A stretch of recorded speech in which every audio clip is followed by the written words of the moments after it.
మొన్నే మంచి విషయాలతో గొడవ అయిందిరా, కాంట్రవర్సీ. నువ్వే కొంచెం ఎలా అయినా సినిమా లేపాలి అన్నాడు. జాకీలే అవసరం లేదన్నా, మన సినిమా మళ్ళీ వేసుకోవచ్చు అని చెప్పేసి అన్నారు. సో ఓవరాల్గా చూసుకుంటే సినిమా అయితే ఏ జాకీ అవసరం హ్యాపీగా హిట్ వచ్చింది. కామెడీ సీక్వెన్స్ ఎలా అనిపించింది? ఫస్ట్ నుంచి లాస్ట్ వరకు కూడా మంచి కామెడీ ఎంటర్టైనర్ సినిమా. ఎక్కడ బోర్ కొట్ల, డబుల్ మీనింగ్ డైలాగ్ లేవు.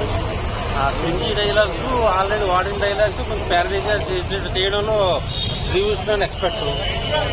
సో ఓవరాల్గా ఇక్కడ అంత జాగ్రత్త పడి బాగా చేశారు. సో శివయ్య అన్న డైలాగ్ అనేది తీసేశారు, వేరేగా పెట్టారు.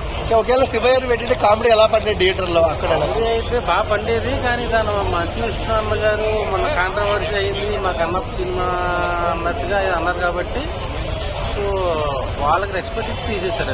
అంటే దేవుడు వాడు కదా, వాడకూడదు కదా ఎట్లయినా సినిమాలో. దేవుడు వాడని కాదు, మనకి వాళ్ళు శ్రీకృష్ణ అన్న ఏ సినిమాలోని డైలాగ్ ని ఫన్నీగా చేసి చూపిస్తూ ఉంటాడు.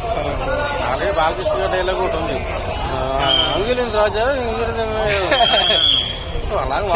సింగిల్ హిట్టే అనుకోవచ్చా? మంచి కామెడీ ఎంటర్టైనర్. ఓకే, కథ ఏం లేదంట. ఓకేనా? Simple story. అబ్బాయి ఒక బ్యాంక్ మేనేజర్, అనుకోకుండా ఒక అమ్మాయిని చూస్తారు ట్రైన్ లో, అక్కడి నుంచి లవ్ ట్రాక్ నడుస్తుంది. సో అలాగే సమ్టీ ఎంఎం లా ఉంటుంది కదా. ఓన్లీ ఎంటర్టైన్మెంట్, జస్ట్ కామెడీ, చాలా బాగా. శ్రీ విష్ణు ఎలా అనిపించాలి అంకుల్? బాగుంది, చాలా బాగుంది. మంచి ఎంటర్టైన్మెంట్, మంచి కామెడీ ఉన్నది.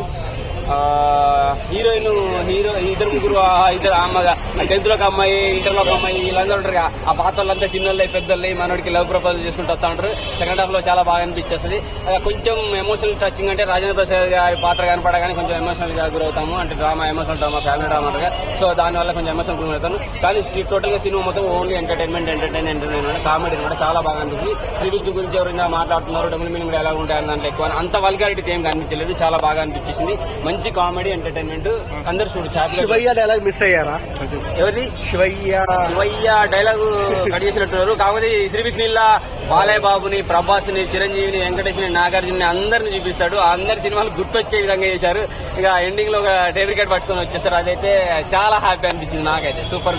సింగిల్ టైటిల్ కి అర్థం ఉందా? అర్థం ఉన్నది. మింగిల్ అవ్వాలనుకునే వాళ్ళకి సినిమా చూస్తే తెలుస్తుంది. సింగిల్ గా ఉండాలా, మింగిల్ అవ్వాలా. సో మనోడు సింగిల్ అయినా ఉన్నాడా, మింగిల్ అయ్యాడా అంటే పార్ట్ 2 లో చూడండి. సో ఎందుకంటే ఎండింగ్ లో హీరోయిన్ సస్పెన్స్ పెట్టారనమాట, ఏం జరగబోతుంది అని చెప్పేసి, పెళ్లి జరుగుతుందా జరగదా అని. సో ఆటోమేటిక్ గా అది పార్ట్ 2 లో చూపించే అవకాశం ఉంది. నేను పార్ట్ 2 కోసం ఎదురు చూస్తున్నాను, ఎందుకంటే ఆయన సింగిల్ కాబట్టి. ఇంగ్లీష్ చెప్పడం అట్లా, కానీ నేను సింగిల్ గానే ఉండదలుచుకున్నాను, మింగిల్ అవ్వదలుచుకోలేదు. జై సింగిల్. తాతగారు సారీ, థియేటర్ లో చూడాలా, ఓటీటీలో చూడాలా? థియేటర్ లో చూడాలి. ఓటీటీలో చూస్తే ఇంత మజా రాదు, థియేటర్ లో చూస్తే చాలా మజా వస్తుంది. ఎందుకంటే బాలబాబు, వెంకటేష్, ప్రభాస్, మహేష్ బాబు అందరి హీరోయిన్ చూపించాడు కదా, ఆ మజా రావాలంటే థియేటర్ లో చూడాలి. శివయ్య నడుసండి, శివయ్య జగన్ బాబయ్య చాలా మంచి ఎంటర్టైన్మెంట్.